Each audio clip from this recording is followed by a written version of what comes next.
Good morning बच्चों। मैं doctor शिखा तिवारी, पंडित सहदेव प्रसाद त्रिवेदी महाविद्यालय रमईपुर से कानपुर से ऑनलाइन पढ़ाई में आपका स्वागत करती हूँ। मैं आज आपको बीए तृतीय वर्ष द्वितीय प्रश्न पत्र हिंदी निबंध एवं अन्य गद्य विधाओं के बारे में बताऊंगी।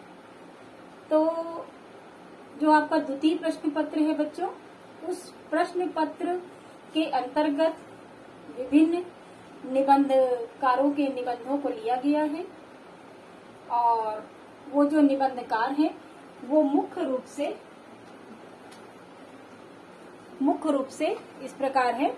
तो जिन निबंधकारों के निबंध को आपके पाठ्यक्रम का विषय बनाया गया वो निबंध है मेघदूत, आचार्य महावीर प्रसाद द्विवेदी जी द्वारा लिखित है। लज्जा और ग्लानि, आचार्य रामचंद्र शुक्ल जी द्वारा। कुटज, आचार्य हजारी प्रसाद द्विवेदी जी के द्वारा। छायावाद, नंद दुलारे वाजपेयी जी इसके निबंधकार हैं। तुम चंदन हम पानी, विद्यानिवास मिश्र जी द्वारा। सौंदर्य की उपयोगिता, रामविलास शर्मा के द्वारा लिखा गया निबंध है। इन निबंधों के अलावा कुछ अन्य विधाएं भी आपकी इसमें ली गई, जैसे रेखा चित्र, संस्मरण, रिपोर्टाज आदि।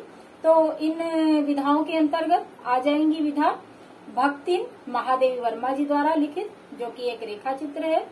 मेरे पिता जगदीश चंद्र माथुर जी द्वारा लिखा हुआ। नैलंग श्रेणी की छाया में, विष्णु प्रभाकर जी द्वारा लिखा हुआ। अपनी अपनी हैसियत, हरिशंकर परसाई जी के द्वारा लिखा हुआ निबंध है। इसके अतिरिक्त द्रुत पाठ के अंतर्गत हम 3 निबंधकारों का अध्ययन करेंगे। बाल मुकुंद गुप्त, विष्णुकांत शास्त्री, श्रीकांत शर्मा। तो बच्चों, ये थे आपके पाठ्यक्रम में सम्मिलित निबंध एवं निबंधकार। तो इन निबंधों और निबंधकारों का अध्ययन करने से पहले मैं आपको हिंदी निबंध एवं अन्य गद्य विधाओं में हिंदी निबंध का सूत्रपात या गद्य विधाएं कहाँ से उत्पन्न हुई, इनका क्या उद्भव विकास है, इसके बारे में भी बताना आवश्यक हो जाता है।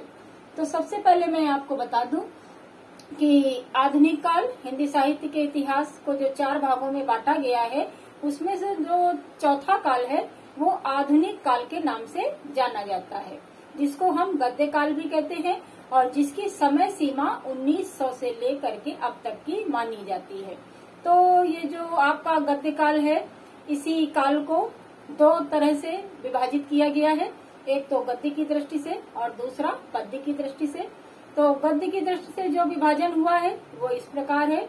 नंबर 1 भारतेंदु युग, नंबर 2 द्विवेदी युग, नंबर 3 शुक्ल युग, नंबर 4 शुक्लोत्तर युग, नंबर 4 प्रसाद युग, नंबर 5 प्रसादोत्तर युग और नंबर 6 स्वतंत्र युग, नंबर 7 स्वतंत्रोत्तर युग।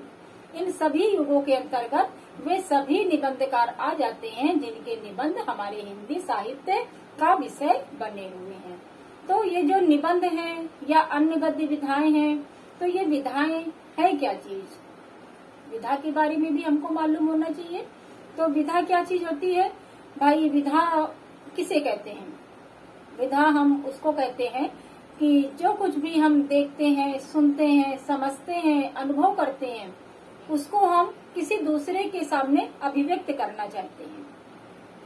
और ये अभिव्यक्ति का जो हम माध्यम अपनाते हैं, कोई कविता के रूप में, कोई कहानी के रूप में, कोई उपन्यास के रूप में, कोई रेखा चित्र के रूप में, तो ये जो भिन्न भिन्न रूप आते हैं हमारे सामने, यही हमारी विधाएं हैं।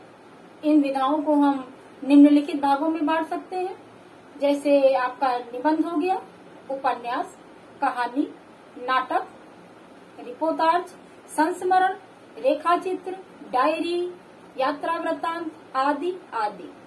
तो ये सारे हमारे निबंध विधाओं के अंतर्गत आते हैं और यही हमारा मुख्य विषय है, हिंदी निबंध एवं अन्य गद्य विधाएं। तो आइए चलते हैं निबंध के उद्भव और विकास की ओर, और निबंध क्या है इसके बारे में भी जानेंगे। तो बच्चों ध्यान से इसको समझिएगा। निबंध उस गद्य रचना को कहते हैं जिसमें लेखक किसी विषय पर अपने विचारों को स्वच्छंद रूप में इस प्रकार व्यक्त करता है कि सारी रचना एक सूत्र में बंधी हुई प्रतीत होती है। यानी एक सूत्र में बंधी हुई रचना को ही हम निबंध कहते हैं। हिंदी की अन्य गद्य विधाओं के समान हिंदी निबंध का भी विकास हुआ और इसका विकास भी भारतेंदु युग से ही प्रारंभ हुआ। इस काल में भारतीय समाज में एक नई चेतना का विकास हो रहा था। पढ़े लिखे लोग अपने विचारों को स्वच्छंदता पूर्वक एक निजीपन लिए हुए ढंग से स्वतंत्र रूप से व्यक्त करने लगे थे। इस समय तक हिंदी की अनेक पत्र पत्रिकाएं प्रकाशित होने लगी थी, जिनमें हरिश्चंद्र चंद्रिका, उदंत मार्तंड, ब्राह्मण, प्रदीप, बनारस अखबार, सुधा निधि आदि महत्वपूर्ण थे। इन समाचार पत्रों एवं पत्रिकाओं में विविध विषयों पर जो विचार व्यक्त किए जाते थे उन्हें ही हिंदी निबंध का प्रारंभिक रूप कहा जा सकता है। लेखकों के समक्ष अनेक विषय थे। सामाजिक, राजनैतिक, धार्मिक विषयों पर प्रायः निबंधों के माध्यम से प्रकाश डालते रहते थे। स्पष्ट रूप से स्वीकार किया जाना चाहिए कि हिंदी के प्रारंभिक निबंध पत्रकारिता से सीधे जुड़े हुए थे। भारतेंदु युग के निबंधकारों ने साधारण से साधारण और गंभीर से गंभीर विषयों पर निबंधों की रचना की है। सामाजिक एवं राजनीतिक गतिविधियों पर स्वच्छंद रूप से विचार व्यक्त करते हुए हिंदी निबंध को विकास के पथ पर अग्रसर किया। संक्षेप में हिंदी निबंध के विकास को 4 कालों में बांटा जा सकता है। नंबर 1 भारतेंदु युग, नंबर 2 द्विवेदी युग, नंबर 3 शुक्ल युग और नंबर 4 शुक्लोत्तर युग। इन सभी विकास कालों में निबंध अपने अनवरत गति से आगे बढ़ा और भिन्न भिन्न निबंधकारों के निबंधों द्वारा निबंधों की जानकारी हमको प्राप्त हुई। तो बच्चों, आपके इसमें जो निबंध एवं अन्य गतिविधियां ली गई है वो पहला तो निबंध विधा हो गई, दूसरी है रेखा चित्र, तीसरी है संस्मरण, फिर है रिपोर्टाज, फिर है व्यंग्य, फिर आत्मकथा, फिर जीवनी और अंत में यात्रा वृत्तांत। तो इनके बारे में भी हम संक्षेप में थोड़ा समझेंगे। तो सबसे पहले आता है निबंध।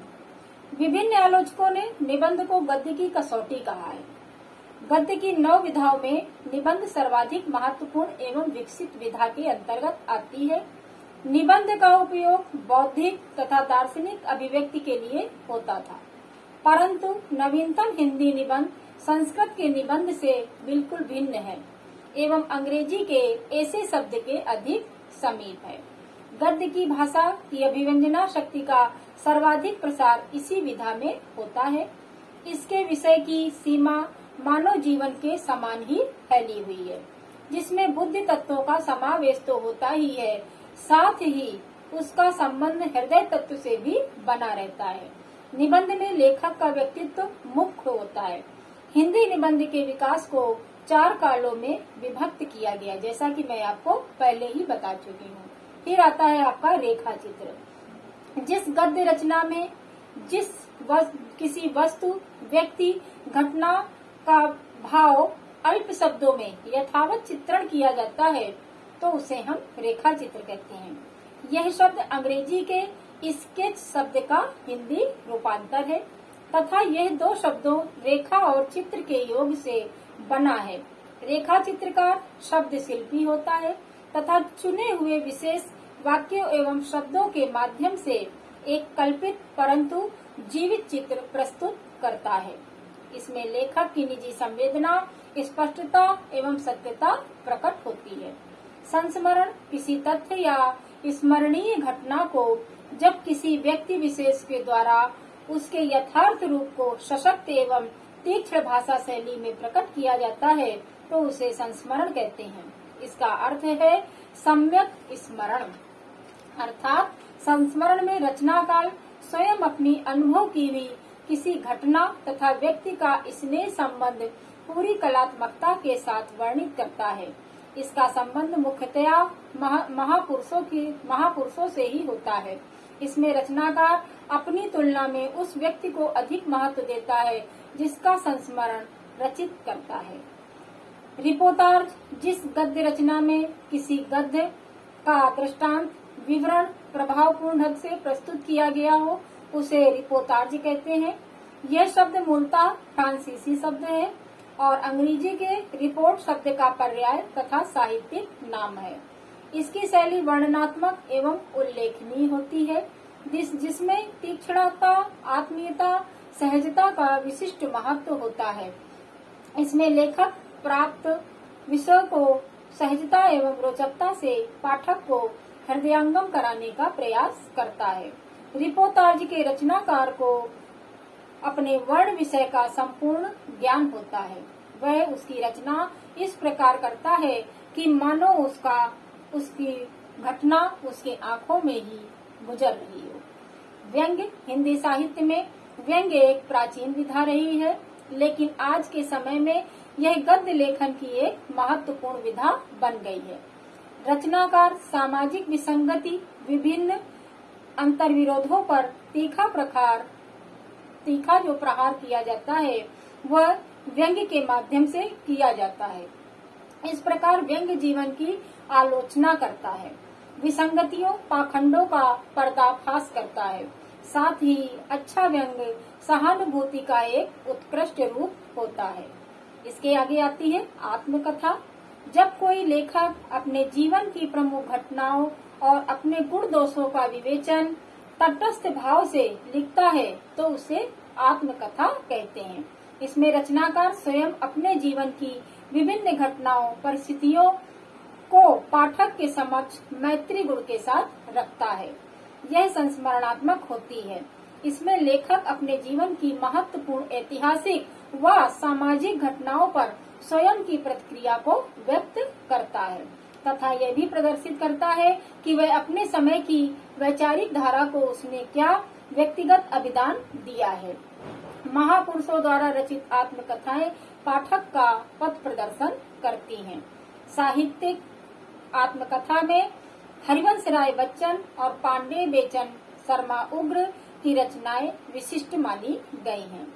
जीवनी में किसी महापुरुष या प्रसिद्ध व्यक्ति के जीवन की प्रमुख घटनाओं, उसके क्रियाकलापों तथा अन्य विशेषताओं का गंभीरता से व्यवस्थित रूप में वर्णन जीवनी कहलाती है। इसमें व्यक्ति विशेष के जीवन की छोटी बड़ी बात का वर्णन इस प्रकार किया जाता है कि पाठक केवल उसके अतरंगी जीवन से सुपरिचित नहीं होता बल्कि उसके साथ तादाद में भी स्थापित कर लेता है। जीवनीकार जीवनी में उन निर्माण स्थानों पर ओज प्रकट करता है जिनके माध्यम से पाठक प्रेरणा ग्रहण कर अपना जीवन अतिरिक्त प्रगतिशील बनाने में सक्षम हो सके। फिर अंत में आता है जो विधा आपके पाठ्यक्रम में प्रयोग की गई है वो है यात्रा वृत्तांत। जिस गद्य रचना में लेखक द्वारा किसी यात्रा के प्रत्यक्ष दर्शन का यथावत कलात्मक वर्णन किया जाता है उसे यात्रा वृत्त कहते हैं। इसमें रचनाकार विशेष स्थलों की यात्रा का सौंदर्य तथा रसीला वर्णन इस दृष्टि से करता है कि जो पाठक उन स्थलों की यात्रा करने में असमर्थ हों वे उसका मानसिक हर्ष घर बैठे ही प्राप्त कर लें और उन स्थलों के कृत्रिम दृश्यों एवं निवासित लोगों के आचरण, खान पान, रहन सहन तथा राजनीतिक पहलुओं से रूबरू हो सके। तो बच्चों ये थी निबंध तथा अन्य गद्य विधाएं जो कि आपके पाठ्यक्रम में समाहित है और इनमें से हम प्रत्येक विधा पर और विधा के जो अग्रणी है यानी उसके जो लेखक है उस लेखक पर चर्चा हम आगे के क्लासेस में करेंगे। आज के लिए बच्चों बस इतना ही। धन्यवाद।